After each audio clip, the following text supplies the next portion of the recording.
It was truly so surreal that I became numb.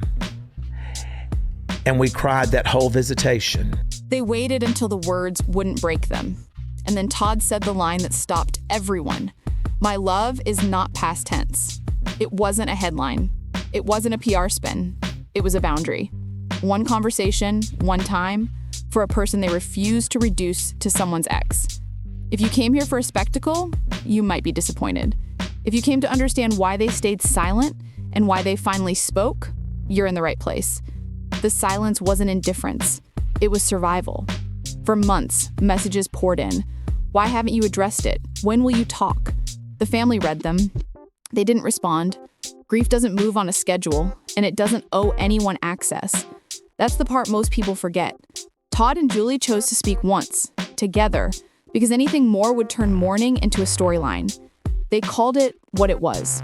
Too raw, too soon, and still too much. But that wasn't the whole story.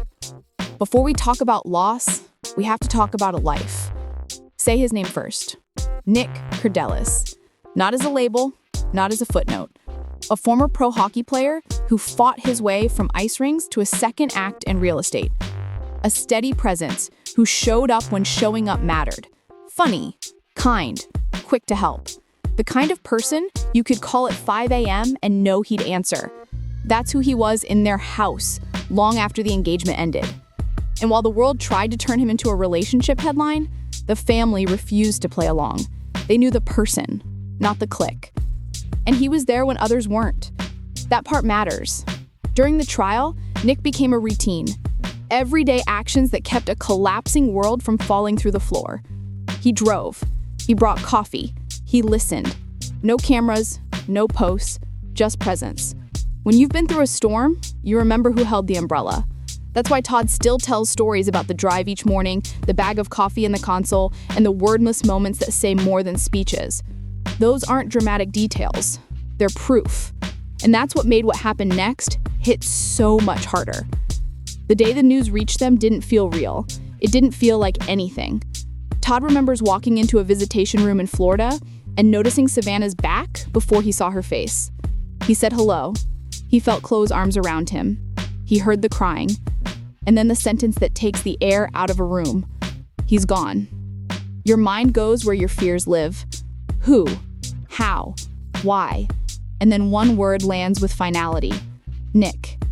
There isn't a dignified way to fall apart. There's only falling apart. In a room full of strangers, a father collapsed into grief for a son he never stopped loving. That moment still echoes. But for Julie, another wave was coming. Freedom doesn't always feel like freedom. For Julie, grief waited for the quiet. Coming home meant stepping back into a world that kept moving while she was away. The kids got older, the house kept changing, but the mind plays tricks when you expect someone to be there. She says she knew, no doubt, Nic would have been in the car to pick them up. He would have been at the house. He would have asked what was needed and done it before they finished answering. That didn't happen. And it's the small absences that sting the most.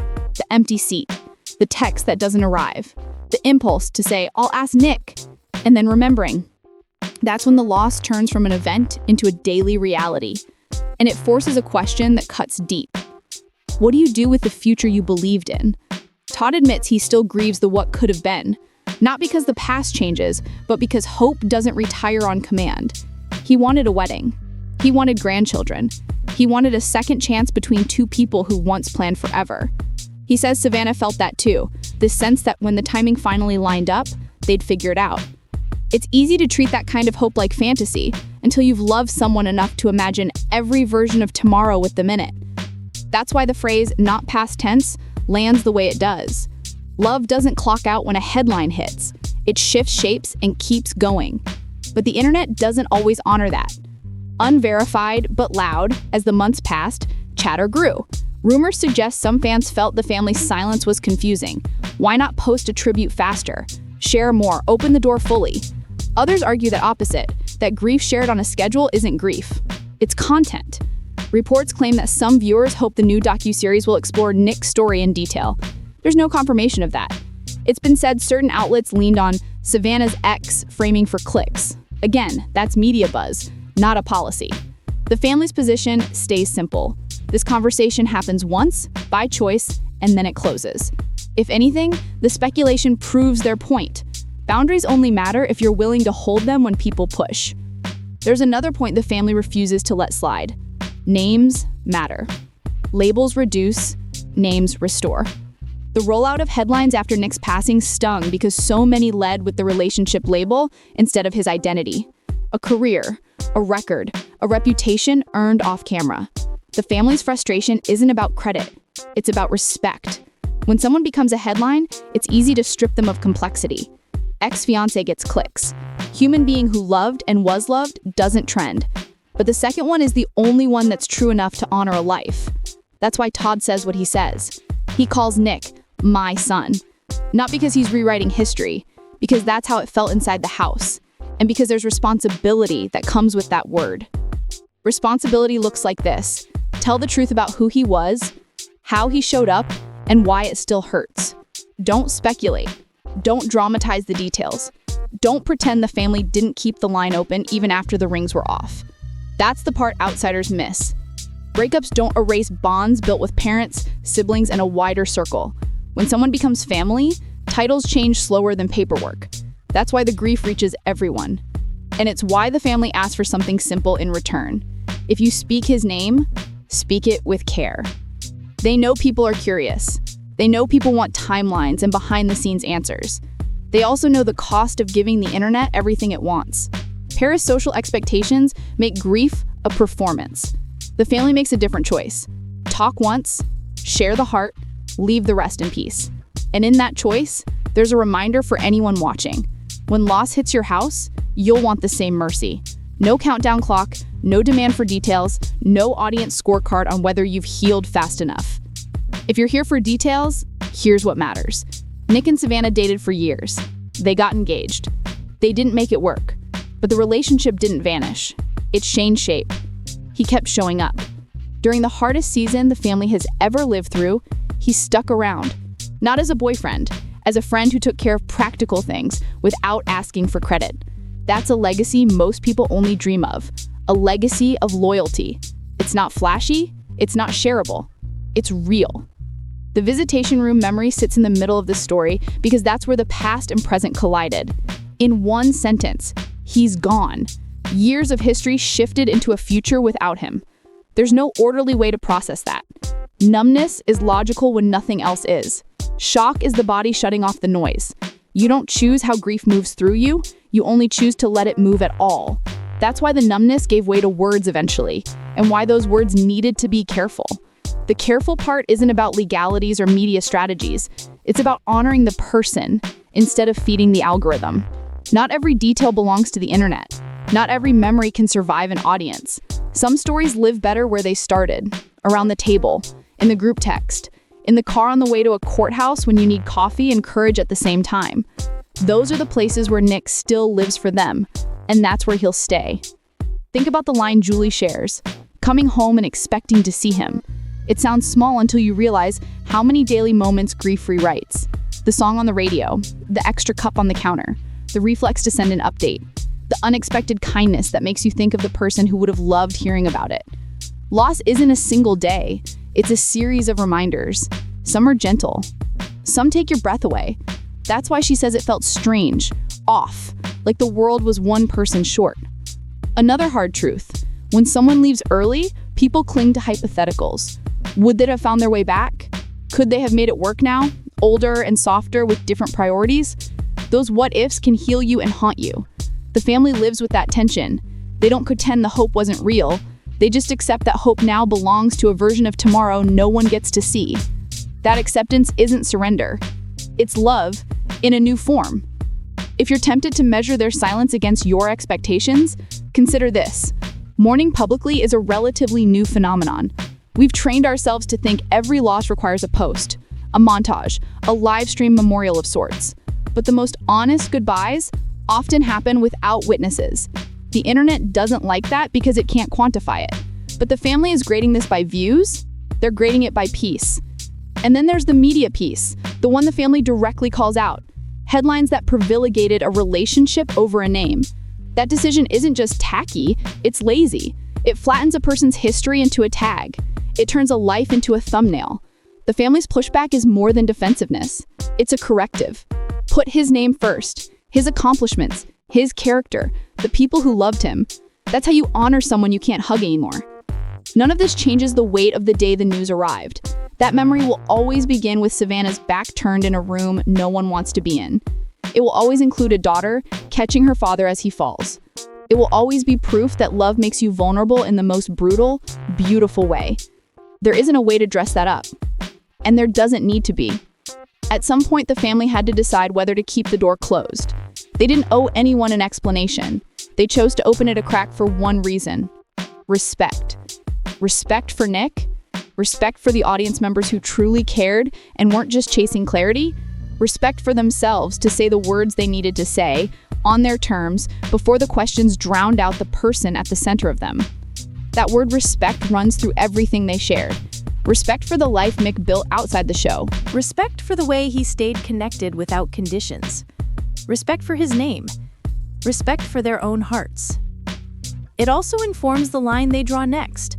No more messages asking for more. No follow-ups. No one quick question. This was the conversation. It stands as the statement and the goodbye they're choosing to make public. If you're looking for a takeaway, it's not complicated. The family wants you to remember Nic as more than a label. Say his name, recognize his work, appreciate his humor. And if you post about him, do it the way you'd want someone to post about you, like your life didn't start and end with where you dated. There's another lesson here about the space between public and private. The Chrisleys live in front of cameras, but not everything is content, even for them. The healthiest boundary is the one you hold when people tell you it would be easier to let go. That's what they're modeling now. It won't make everyone happy. It will protect what matters most. Speculation watch, clearly unverified. People online will debate whether the timing of this conversation was strategic, whether it will tie into future episodes, whether the family will ever share more. There's no evidence for any of that right now. That's what speculation does. It fills silence with noise. The family's stance remains clear. This was about love, not programming. Believe that or don't. It won't change how they feel. In the end, grief has two truths that live side by side. The first is that it never ends. It just changes shape. The second is that you get to decide how and where you carry it. Today, they chose to carry it here, briefly, so you'd understand why they stayed quiet and why they're choosing quiet again. It's not avoidance, it's reverence. So if you want to honor this story, do it the simple way. Be kinder than you were yesterday. Check on the people you say you love. Show up before you're asked. Be the person who drives, who brings the coffee, who takes back when a friend needs to talk at a strange hour. That's the footprint Nic left wherever he walked. I can't think of a better legacy. And if you knew him only through headlines, now you know more than you did. Not because anyone gave you a dossier, but because they trusted you with the truth that matters. He was loved deeply, and he loved deeply. The rest is commentary. There will be people who still want more. There always are. But not every story needs a second episode. Sometimes the most respectful thing we can do is let the last word be a name: Nic Kerdiles. But before we close, sit with this one last idea. Love doesn't stop at the edges of loss. It keeps speaking in present tense. That's why the line landed the way it did. My love is not past tense. It isn't poetry, it's policy. It's the rule in that house now, and it explains everything. From here, the family goes back to living. Their memories stay. Their boundaries hold. The messages go unanswered. And somewhere in that balance, they find a way to laugh again without feeling guilty for it. That's what healing looks like. Not forgetting, remembering differently. If you came for a tidy narrative, you won't get one. If you came for a human one, you just heard it. We're done when they're done. And they're done now, which means we end where they wanted us to end, on a name that deserves the front of every sentence: Nic. And if you're still listening, ask yourself why. Maybe because in a noisy world, a quiet boundary is the rarest kind of strength. Maybe because you felt this kind of loss and were waiting for someone to model how to hold it in public without breaking. Or maybe because you needed the reminder that the best tribute you can offer someone is the way you treat the people still here. That's the conversation. That's the goodbye. There's nothing to add that won't take away. Carry it with you as gently as they did. And if you speak about him, speak softly. Some names deserve that.